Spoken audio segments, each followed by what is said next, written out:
tiếng Changlha Koudan cái sập gì itu khunung na cái Ministries-India amin ho gan hing Pennaho mi Pennaho long kan sap na cái Ministries-India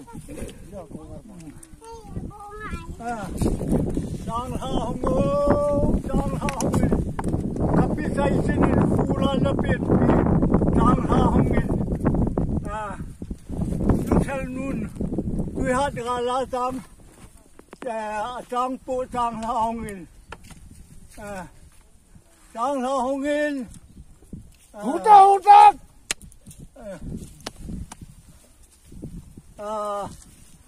ni som muna phang yong ro kati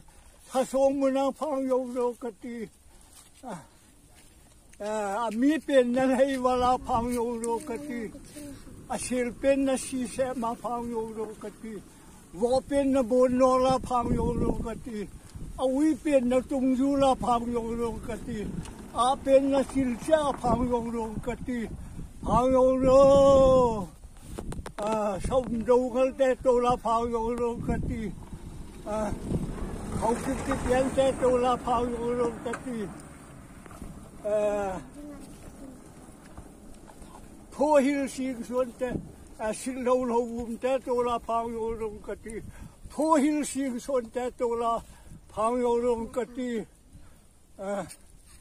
sông kịp hàng hát té tôi là phao vô luôn cái gì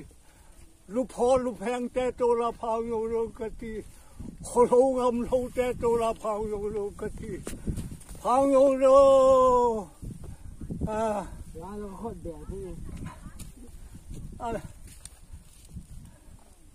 cái là gì sao tôi muốn xây tôi muốn xây yang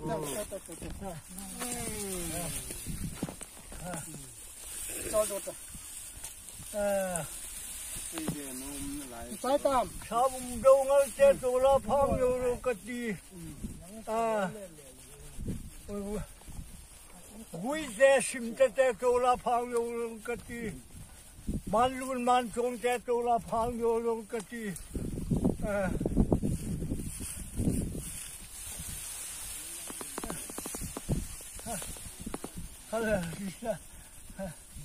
phao vô luôn